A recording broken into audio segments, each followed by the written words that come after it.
So, hello, welcome, and very good morning to all here in FinTube. Today is 18th of March. आज तारीख है 18 March Saturday है and this is the weekly analysis program. Basically इस weekly analysis program में हम एक macro economic view लेते हैं मार्केट का और इकोनॉमी का so that we can be assured about the weekly ahead events which are going to be happen in into the market. Specially इस जो वीकली एनालिसिस प्रोग्राम है इसमें हम मार्केट का एक वृहद एनालिसिस करते हैं, मार्केट का एक मैक्रो इकोनॉमिक एनालिसिस करते हैं जिसके थ्रू पूरे वीक के दौरान मार्केट का एक मोटी मोटा एग्जैक्टली तो नहीं मोटी मोटा क्या एक अप्रॉक्सीमेटली क्या व्यू हो सकता है, क्या स्टैंड हो सकता है, किन लेवल्स पे गिर सकती है और किस तरह से सेंटिमेंट्स हो सकते हैं, इसके एनालिसिस करते हैं। तो it ranges from macro economic to micro economic. तो मैक्रो इकोनॉमिक से लेके माइक्रो इकोनॉमिक व्यू भी हम इसमें काउंट करते हैं। So now just quickly move around this macro economic and look at the global features. तो ग्लोबल फीचर्स में जो हमारा अमूमन सबसे पहले हम डाउ जोन्स को एक्सेस करते हैं। डाउ जोन्स की किस तरह से वीकली या फिर मंथली कैंडल्स एक्ट कर रही हैं अगर आप देखेंगे तो रिसेंटली डाउ जोन्स एक बेयरिश टेरिटरी में चल रहा है और जो हेडविंड्स हैं, जो न्यूज़ है वो अभी बैंकिंग क्राइसिस और बैंकिंग फाइनेंशियल क्राइसिस की तरह से एक तरह से उठ रही हैं, जिसमें आपने देख रखा होगा कि सिलिकन वैली बैंक पहले सिलिकन वैली बैंक में ताला लगा, इसके बाद आपका सिग्नेचर बैंक में ताला लगा, इसके बाद सेकेंड थर्ड आपका जो प्रॉब्लम क्रिएट हुई क्रेडिट स्यूज में जो बुक्स मेल फंक्शनिंग है उसकी बुक्स उसकी जो फाइनेंशियल बुक्स है उसमें काफ़ी ज़्यादा मिस फंक्शनिंग है अराउंड 2029 यानी कि 2019 से लेके 2021 तक की जो उसकी बुक्स हैं वो those are not correct as per the regulation requires, right? और एक जो तीसरा बैंक है चौथी प्रॉब्लम जिसको कह सकते हैं जो लगभग बंद होने की कगार पे खड़ा है वो है आपका फर्स्ट रिपब्लिक बैंक FRB। तो फर्स्ट रिपब्लिक बैंक वहाँ का एक रीजनल बैंक है, जहाँ जैसा कि हमारे यहाँ भी बहुत सारे रीजनल बैंक्स हैं छोटे छोटे। तो इनको छोटी यूनिट्स ना मानिए क्योंकि इनको रेस्क्यू करने के लिए बड़े बड़े बैंक्स आ रहे हैं, जैसे कि bank of America, JP Morgan और सिटी बैंक। इस तरह के बैंक्स अपना पैसे इनमें इन्फ्यूज़ करने के लिए तैयार हैं और ये इस तरह से एक तरह से वैसी ही सिचुएशन हो जाती है जैसे कि आप 2008 में जाके देखेंगे कि जब इनिशियल फेज में छोटे छोटे बैंक गिरने लगे थे तो बड़े बैंक आके उन्हें बचाने की कोशिश कर रहे थे। They were infusing the public money to rescue those banks who are going to bankrupt. और अंत में जाके वो बड़ी क्राइसिस लहमन ब्रदर क्राइसिस के रूप में कन्वर्ट हो गई। तो अभी अर्ली सिचुएशन कुछ बिल्कुल कुछ ना कुछ सिमिलैरिटीज़ उसमें है। मैं ऐसा बिल्कुल नहीं कह रहा हूँ कि that we are going into the same phenomena and history is going to be repeated, but most of the time history repeats itself. People know it very well, right? तो अभी जो डाउ जोन्स का अगर आप weekly इसकी चाल देखेंगे तो डाउनवर्ड ही चाल चल रही है इसकी। इसने हल्का सा पुल बैक लिया था, ये हमने मंथली चार्ट फ्रेम खोल रखा है तो इस बात का ध्यान रखिएगा कि मंथली टाइम फ्रेम पे भी ये एक कंसोलिडेशन से लेके डाउन और बियरिश सेंटीमेंट ही शो कर रहा है। और अगर हम इसकी वीकली चार्ट पे चलें तो वीकली चार्ट भी आप देख सकते हैं कि काफ़ी क्लियर है कि ये एक लोअर टेरिटरी से इसने पुल बैक तो लिया था, लेकिन फिर वहाँ पे जो जिसको कहें कि इसको ब्रेकआउट देना चाहिए था वो ब्रेकआउट नहीं मिला और इसने वहीं से ब्रेक डाउन करना शुरू कर दिया है, राइट? ये हो गया हमारा वीकली टाइम फ्रेम। अब हम आते हैं इसके डेली टाइम फ्रेम पे।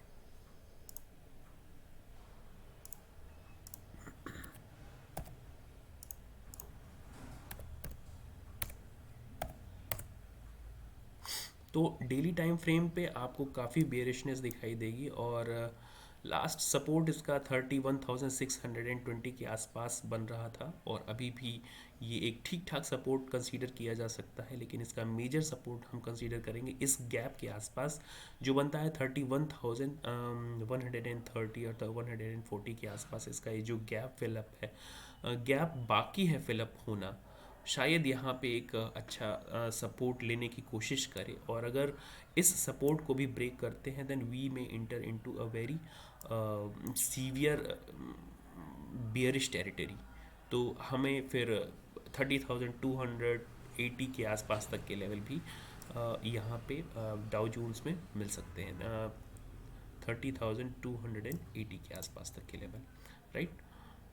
तो अभी हमें मार्केट में जो सेंटिमेंट्स चले आ रहे हैं कि big banks are infusing public money to rescue those banks who are on the verge of going to be bankrupt, right? यानी कि अगर मैं सिंपल भाषा में कहूँ कि जो बड़े बैंक्स हैं वो पब्लिक मनी को वहाँ इन्वेस्ट करने के लिए तैयार हैं, या उन बैंकों के रेस्क्यू करने के लिए, उन बैंकों को बचाने के लिए आ रहे हैं जो बैंक लगभग डूबने की कगार पे आ रहे हैं। यानी कि पब्लिक इंटरेस्ट का पैसा, पब्लिक का पैसा उन बैंकों में लगने वाला है या लगने के लिए तैयार है जहाँ पे कंपनियाँ डूबने वाली हैं। इस ऐसी सिचुएशन में क्या होगा, बैंक रन की जो एक फाइनेंशियल टर्मिनोलॉजी हम यूज़ करते हैं कि बैंक रन का जो इवेंट होगा, जिसमें कहा जाता है कि लोग तेज़ी से बैंक की तरफ भागते हैं। ये सिर्फ कहने के लिए बैंक रन एक टर्म बना दिया गया है कि तेज़ी के साथ बैंक की तरफ भागते हैं टू इनकैश देयर मनी। और अगर ऐसी चीज़ होगी तो मार्केट में फिर से लिक्विडिटी क्रंच आएगा, क्योंकि बहुत सारी लिक्विडिटी पब्लिक के हाथों में तो होगी, but public would not want that money to be in governments hand और इन टू द इकोनॉमी। तो इकोनॉमी में उसका इन्फ्यूजन ना होके पब्लिक के घरों में पड़ा रहेगा, तो ये भी बहुत बड़ा एक कंसर्न बन जाता है, राइट। तो अभी बहुत ज़्यादा मैक्रो इकोनॉमिक में हम घुसने की कोशिश नहीं करेंगे। Let's quickly look at how Friday market did in US. तो फ्राइडे में अगर आप S&P देखेंगे तो इसमें डाउन साइड में लगभग 1% के आसपास डाउन साइड क्लोजिंग दी है, और हल्का सा पुल बैक के बाद फिर से इसने ऊपर से रेड कैंडल क्रिएट कर रखी है। नैस्डैक ने ठीक ठाक पुल बैक दिया था और इस ट्रेंड लाइन को ब्रेक किया था। नैस्डैक कंपैरेटिवली अगर आप कहें तो डाउ जोन्स और S&P के कंपैरेटिवली काफ़ी अच्छा परफॉर्मेंस किया था। यानी कि IT स्टॉक्स ने अदर स्टॉक्स के कंपैरेटिवली, यानी कि बैंकिंग, फाइनेंशियल्स, रियलिटी के कंपैरेटिवली काफ़ी अच्छा परफॉर्म किया था। तो ये एक पॉज कैंडल हालांकि यहाँ पे बनाई है। अब देखना ये होगा कि ये इसको अपर साइड में कंटिन्यू करता है या फिर ये यहीं से रिवर्स करना शुरू कर देता है, राइट। तो अभी ये जो लोअर हाई लोअर लोज का पैटर्न जो चल रहा था, इसने लगभग उसका ब्रेकआउट तो दिया है, बट देखना ये होगा ये जो इन्वर्टेड हैमर कैंडल बन रखी है यहाँ पे, अगर आप इसका ऑब्जर्वेशन करेंगे, not inverted hammer, it's kind of doji candle, no, and exactly this is not a doji candle, but still we can say it to be a kind of doji candle on upper side। तो अगर इसका high break करता है तभी हम market में एक तरह से, मार्केट में तो नहीं लेकिन IT स्टॉक्स में लॉन्ग जाने की कोशिश कर सकते हैं स्पेशली। अगर इसका लो ब्रेक करता है then definitely this is a fake breakout of this lower high lower lows का जो पैटर्न था उसका एक फेक ब्रेकआउट था, राइट। तो अभी के लिए ग्लोबल सिनेरियो कुछ इसी तरह से बनते हैं। अगर हम हाँ, बड़ा इंपॉर्टेंट चीज़ ये भी है कि क्रूड ऑयल प्राइसेस अगर आप देखेंगे, इंडियन क्रूड ऑयल MCX के प्राइसेस आप देखेंगे तो बहुत ही डाउन साइड में, यानी कि डिमांड क्रूड ऑयल्स की कम हुई है, और उसी के चलते ये जो कंसोलिडेशन पीरियड था इसका, लगभग आप ये कंसोलिडेशन आप देख रहे हैं शायद, ये कंसोलिडेशन पीरियड चला आ रहा था दिसंबर से, और फिर उसके बाद मार्केट ने अपर साइड में ब्रेकआउट ना करके इस कंसोलिडेशन फेज का, यानी कि लगभग इस कंसोलिडेशन फेज का ब्रेकडाउन किया है डाउन साइड में। और अभी जो ट्रेड हो रहा है वो लगभग 5529 के आसपास क्रूड ऑयल ट्रेड कर रहा है, right.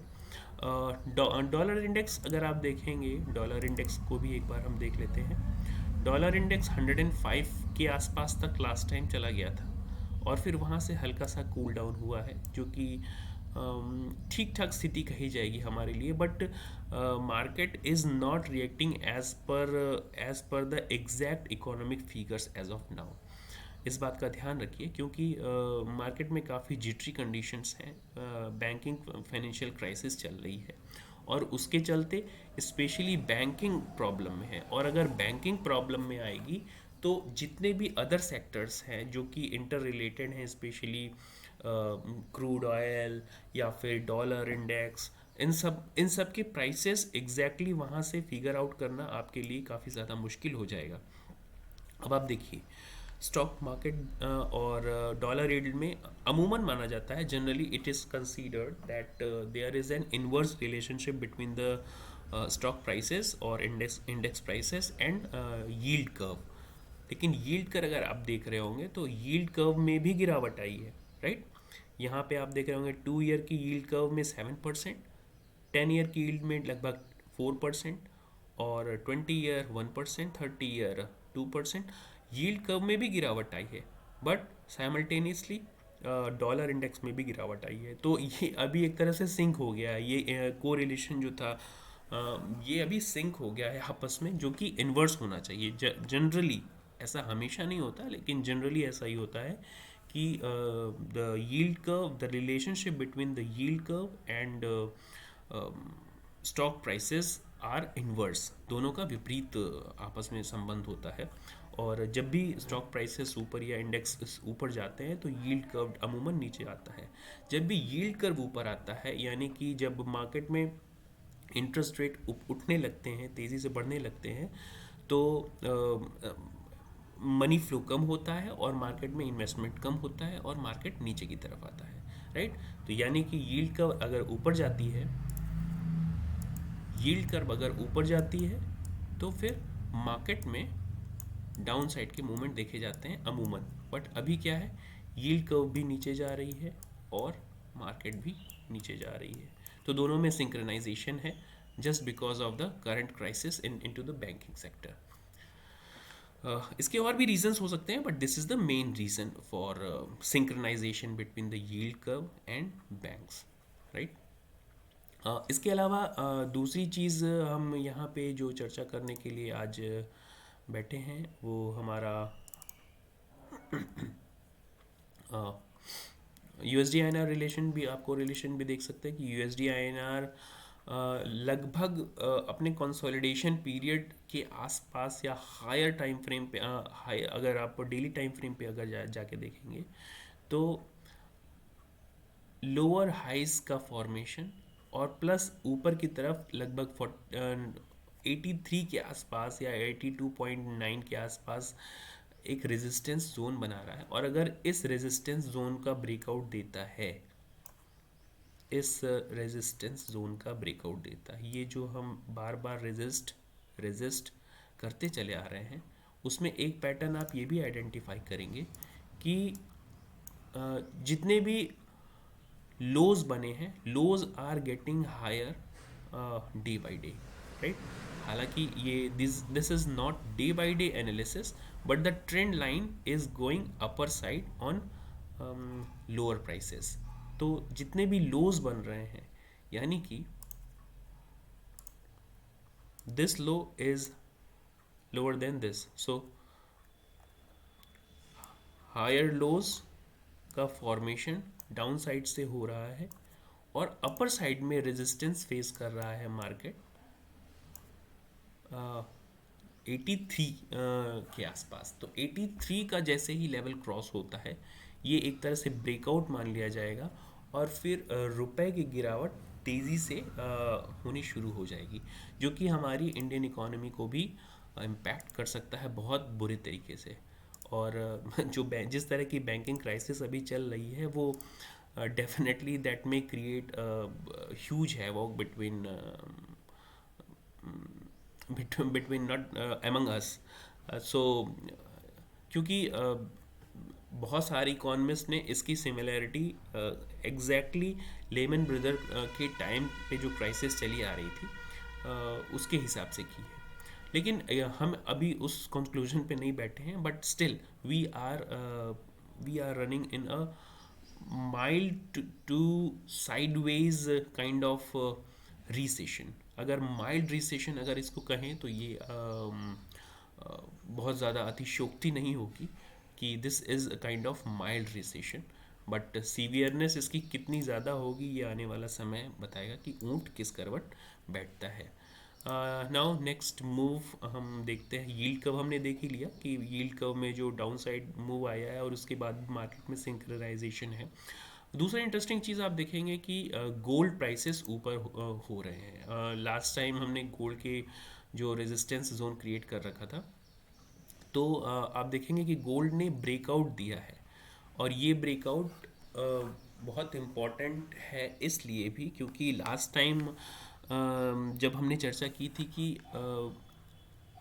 The correlation between market and this gold price is inverse. जैसा कि आपने कोरोना के टाइम में देखा होगा कि आई होप 60 इंडिया में 60,000 के आसपास या 55,000 60,000 के आसपास, I do not exactly remember the figure, but 60,000 के आसपास हम पहुंच चुके थे गोल्ड में।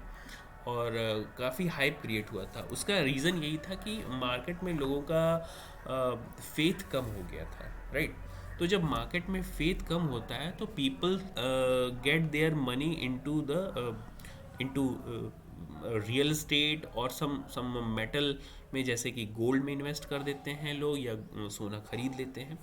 तो अमूमन हमारे यहाँ ही नहीं, पूरी दुनिया में ऐसा होने लगा था कि हाँ, जब लोगों का फेथ कम होने लगा इकोनॉमी में तो वहाँ से पैसे निकाल के, या इंडस्ट्री में तो वहाँ से पैसे निकाल के गोल्ड में इन्वेस्ट करने लगे। तो गोल्ड की डिमांड जब बढ़ी तो गोल्ड में प्राइसेस फिर से बढ़ने लगे। अभी आप गोल्ड का अगर जो कर्व देखेंगे,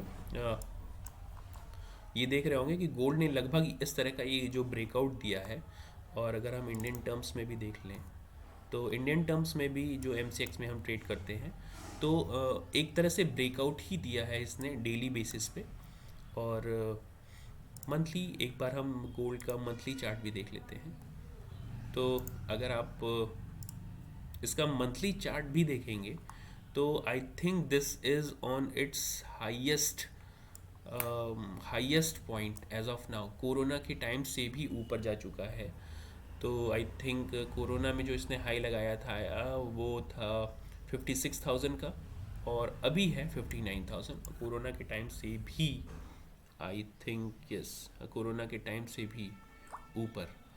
लास्ट हाई लगाया था कोरोना यानी कि अगस्त में। तो चलिए ठीक है, लेते हैं कि लगभग अगस्त के आसपास 2020 में इसने हाई लगाया था 56,000 का, और अभी ये चल रहा है 59 के आसपास, 59,300 के आसपास। तो गोल्ड का ऊपर जाना भी मार्केट के लिए बहुत अच्छा नहीं है। मार्केट को एक बेरिश सेंटिमेंट की तरफ वो ढकेल सकता है। और इसके अलावा अब हम चलते हैं इंडिया विक्स पे। इंडिया विक्स भी देख सकते हैं हम डेली बेसिस पे। इंडिया विक्स का चार्ट, इंडिया विक्स अभी लगभग 13 14 या 15 के आसपास ट्रेवल कर रहा है। तो इंडिया विक्स में इंट्राडे बेसिस पे अगर आप चाहेंगे तो काफ़ी ज़्यादा वॉलेटिलिटी आपको देखने के लिए मिलेगी। अगर आप कल या परसों के ट्रेड आपने ली होती तो आपको पता चलता कि इंडिया विक्स किस तरह से ऐड कर सकता है into the intraday basis. Now move to the our Indian market and its levels for the week specially, and also the days into the week. तो निफ्टी बेसिस पे, निफ्टी में अगर हम एक बार के लिए मंथली चार्ट पे जाएं तो मंथली चार्ट पे आप देखेंगे कि निफ्टी का कंसोलिडेशन पीरियड चल रहा है। अगर आप मंथली चार्ट पे जाएंगे तो ये एक कंसोलिडेशन पीरियड है, राइट। अभी जो करंट टोन है इसके हायर टाइम फ्रेम से, यानी कि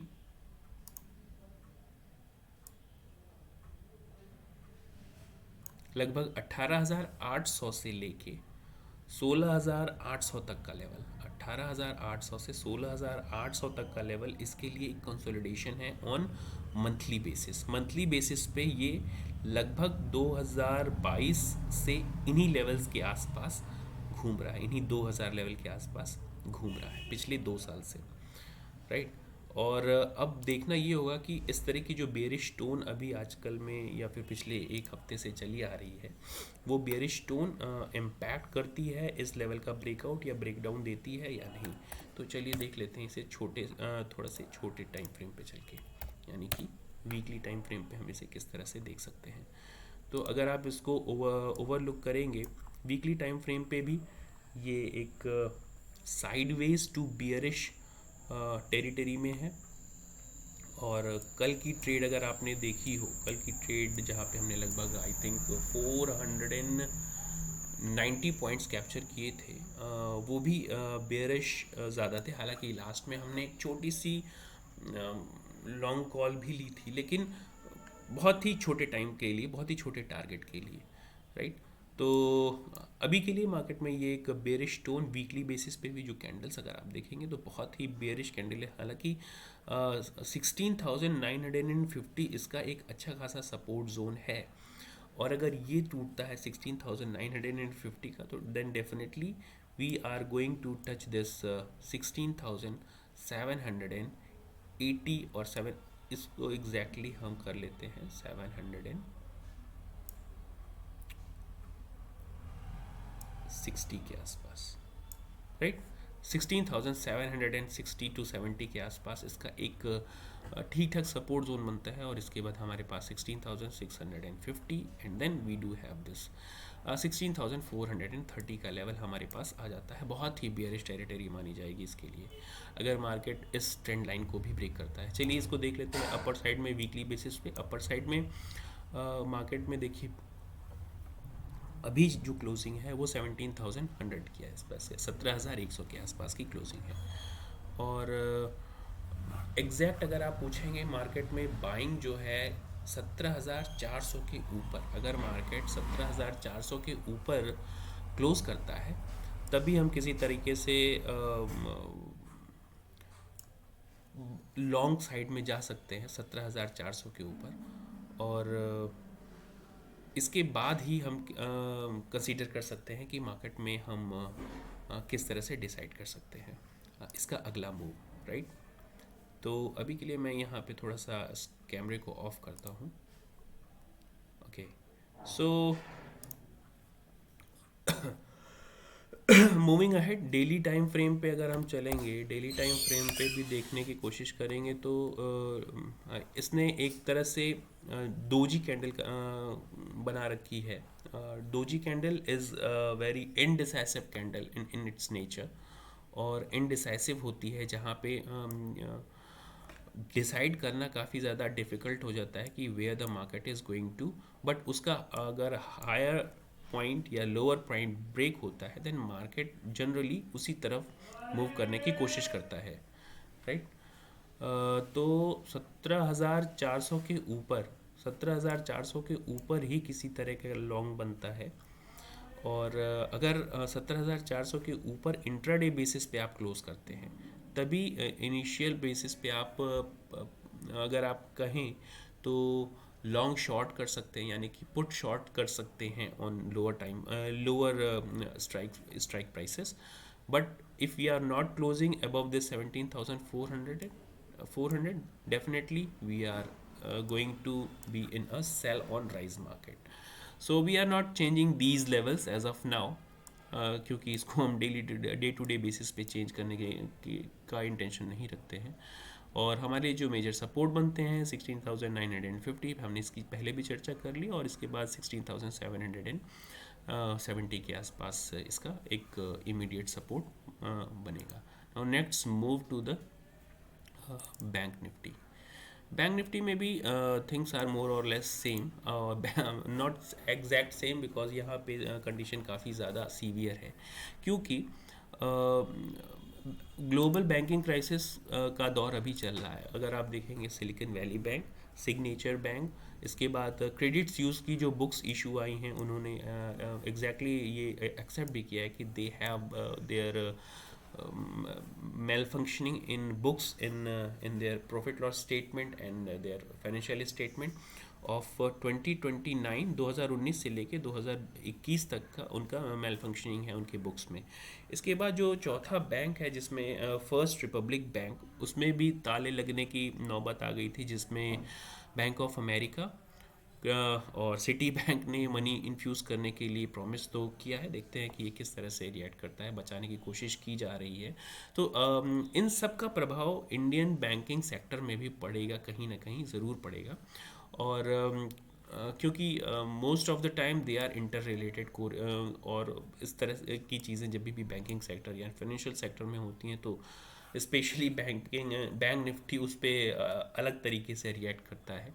और जब प्रॉब्लम उसके खुद के घर की हो यानी कि बैंकिंग सेक्टर की, तो definitely that may be a severe problem for bank Nifty, right. तो बैंक निफ्टी के जो अगर हम एक बार चलते हैं मंथली टाइम फ्रेम पे, तो मंथली टाइम फ्रेम पे अगर आप देखेंगे ये जो हमने जोन क्रिएट कर रखा है ये बहुत लंबा टाइम फ्रेम है, इसको हम कंसीडर नहीं करेंगे। लेकिन फिर भी आप देखेंगे तो ये अपने कंसोलिडेशन पीरियड में चल रहा है और कंसोलिडेशन पीरियड से बेयरिश सेंटीमेंट की तरफ ही चल रहा है, राइट। तो अभी के लिए अगर आप मुझसे पूछेंगे तो हम एक बार फिर से इसमें वीकली टाइम फ्रेम पे चलेंगे। वीकली टाइम फ्रेम पे भी आप देखेंगे तो ये एक बेयरिश अंडरटोन में ही है। मोस्टली इसके जो बिग कैंडल्स आप देखेंगे वो हमेशा से ऊपर की तरफ से सेलिंग के सिम्टम से दिखाएंगे। ये सारे जो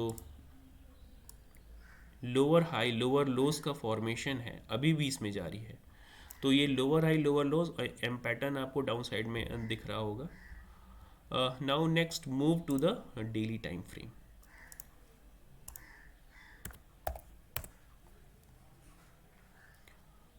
डेली टाइम फ्रेम पे बेयरिश टोन काफ़ी क्लियर हो जाती है यहाँ पे, और बिल्कुल स्पष्ट दिखता है हमें, बिल्कुल क्लियर दिखता है यहाँ पे कि लोअर लो लोअर हाइज का जो दौर है अभी भी चल रहा है, बहुत तेज़ी में है, और ये एक तरह से इसने जोन बना ली है, राइट। तो देखना होगा कि ये जो रेजिस्टेंस जोन है इसका, इस रेजिस्टेंस जोन पे किस तरह से रिएक्ट करती है। और स्पेशली ये मैं वीकली की बात कर रहा हूँ, इसको आप वीकली पे कंसीडर करिएगा रेजिस्टेंस जोन पे, ना कि 41,100 हम अभी नहीं पहुँचने जा रहे हैं, क्योंकि हमने जो अभी करंटली क्लोजिंग दी। Let me clear this chart first. हम इन लेवल्स को क्लियर नहीं करने जा रहे because these are very important levels. You can mark in your chart these levels, and we are not going to change these levels. These are very very important levels for intraday or positional basis, right? So अभी के लिए daily basis पे आप देखेंगे bank Nifty ने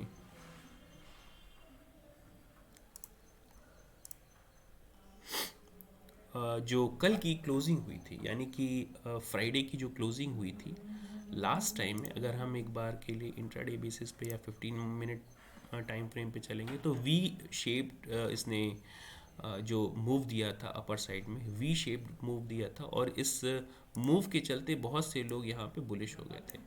but this is not a very very much that matter which releases there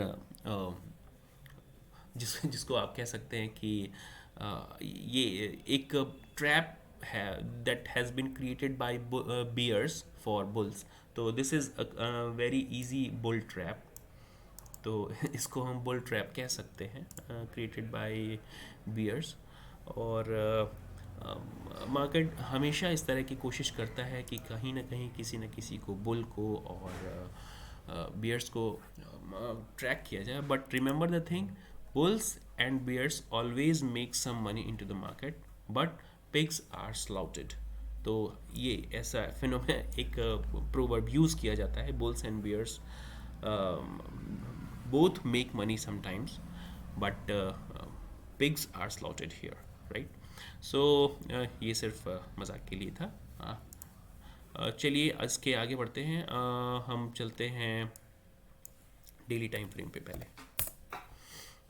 तो daily time frame पे अगर आप देखेंगे तो ये एक रेजिस्टेंस जोन के आसपास ही क्लोज हुआ है, 39,600 के आसपास। और इसका जो अब मेजर रेजिस्टेंस जोन बनता है 39,800 से लेके 880 से लेके 39,900 मेजर रेजिस्टेंस जोन बनता है। मैं किसी भी रूप में बैंक निफ्टी में लॉन्ग जाने की कोशिश 40,400 के ऊपर ही करूँगा। So I would suggest you to go long on bank Nifty above, if we are closing above this trend line, this dotted trend line, इस ट्रेंड लाइन के ऊपर,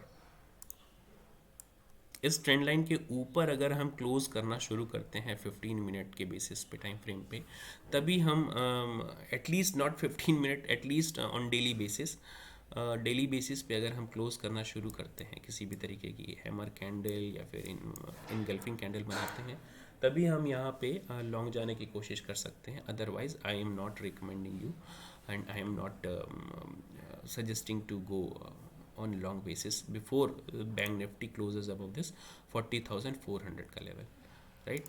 और डाउन साइड में जो मेजर सपोर्ट जोन अगर आप कहेंगे तो इमीडिएट सपोर्ट इसका 39,200 और 39,000, जो कि एक राउंड फिगर लेवल है, तो वो ऑब्वियसली 39,000 तो होगा ही।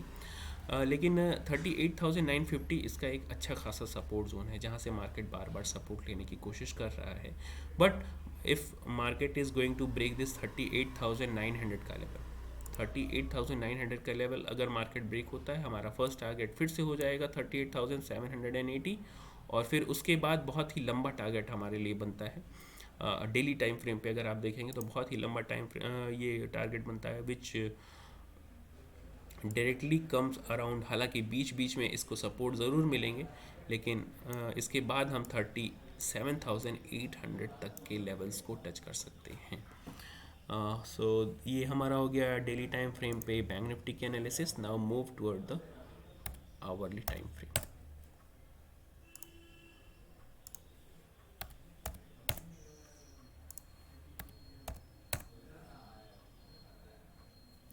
आवरली टाइम फ्रेम पे भी things are going to be more और लेस सेम, बहुत ज़्यादा चेंजेस नहीं होंगे, हम लेवल्स में भी यहाँ पे बहुत ज़्यादा चेंजेस नहीं करेंगे। तो these are going to be the resistance zone. Market में ब्रेकआउट पॉइंट चाहिए, ये this is going to the make और ब्रेक लेवल। सो किसी भी तरीके से अगर अग्रेसिव लॉन्ग जाने की बात करेंगे तो अग्रेसिव लॉन्ग हम यहाँ से ऊपर अगर क्लोज करते हैं 40,400 से ऊपर, तभी हम अग्रेसिव लॉन्ग जाने की सोच सकते हैं। Otherwise this is going to be a sell on rise market. You can mark in your chart these levels 39,200 and 39,000 के आसपास का लेवल एक माइनर सपोर्ट जोन कह सकते हैं। लेकिन अगर इन लेवल्स को हम ब्रेक करते हैं तो हमारे पास एक मेजर सपोर्ट जोन 38,700 के आसपास बनता है, और इसको अगर हम 38,700 को ब्रेक करते हैं then definitely we are going to fall. मैं ऐसा नहीं कह रहा हूँ कि ये 1,000 पॉइंट एक ही दिन में गिर जाएगा, लेकिन इसके बाद मैं इसको सीधे 37,700 के आसपास इसका बॉटम देख रहा हूँ, राइट। तो अभी के लिए मार्केट में इतना ही।